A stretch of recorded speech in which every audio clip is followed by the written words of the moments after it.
Hello and welcome back to the keys. We're going to do 3-octave grace level 2 today. Basically taking the 3-octave technique which we applied to the accompaniment version of Amazing Grace. Amazing Grace, how sweet the sound. And now layering the melody back over the top into the 3-octave technique. So I'll demonstrate and unpack through a couple of levels for you. So here we go.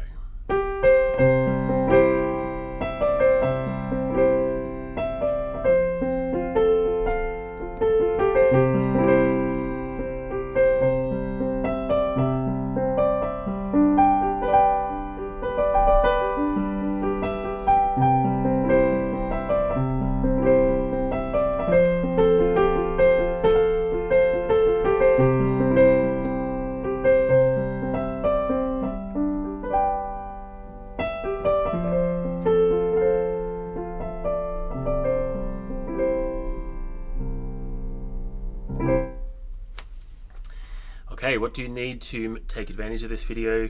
You need to have done the level 1 of the 3-octave grace, which basically was teaching you what the 3-octave technique was and then applying that inside of the accompaniment, the chords. And to take advantage of today's version, you also need to have the melody in the right hand.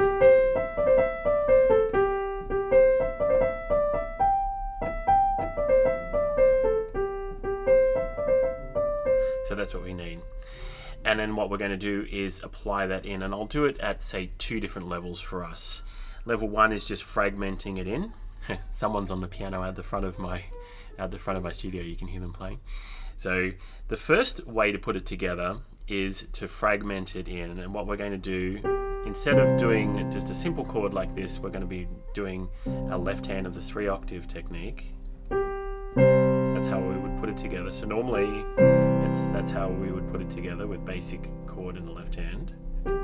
And now what we're going to do is bring the right hand over the top and fulfill that 3-octave component.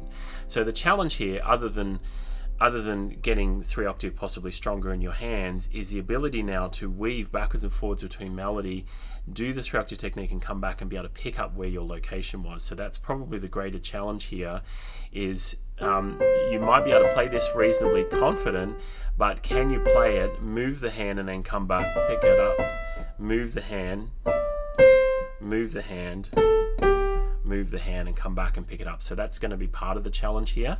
But let's just go nice and slow, and if it falls apart, you just go back to your original and check what you're doing.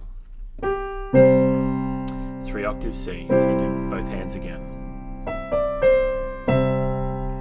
3-octave C again. Both hands 3-octave C, F, sorry. Again, 3-octave C.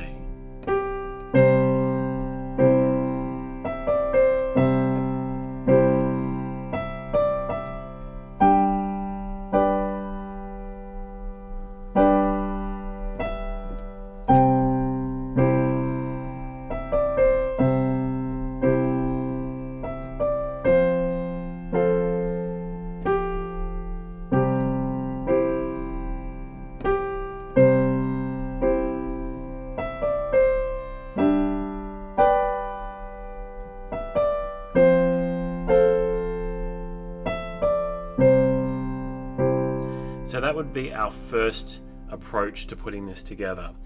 If it's falling apart, you might just need to practice your 3-octave technique again, which is your C, your F, and your G in those big chords.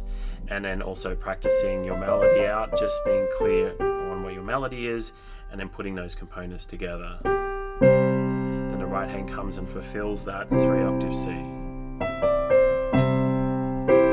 So that's kind of our first level in putting the 3-octave grace together with melody and the 3 octaves. The second level would be starting to arpeggiate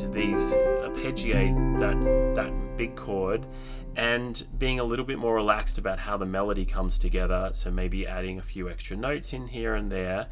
I won't do too much extra, but just to show you, this next level is starting to just be a little bit more relaxed about how it goes together. So rather than fragmenting, which is really important, you need to do that.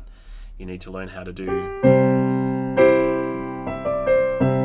need to get that nice and strong before we get to this next level, but let me demonstrate.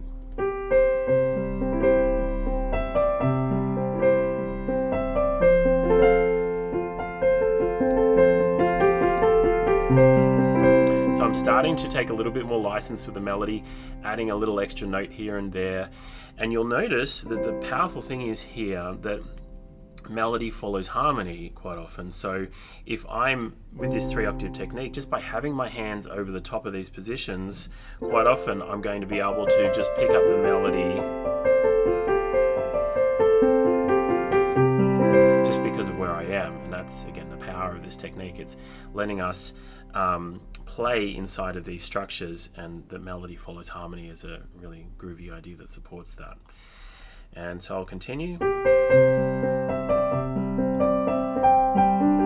can see I'm just wiggling around now on those chords.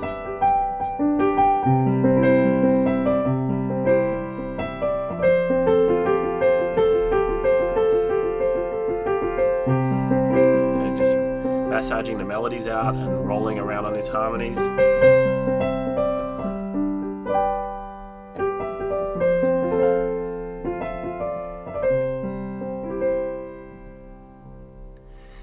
So there you go, 3-octave technique, 3-octave grace, a level 2 applying melody into the 3-octave harmony. Go slow, enjoy.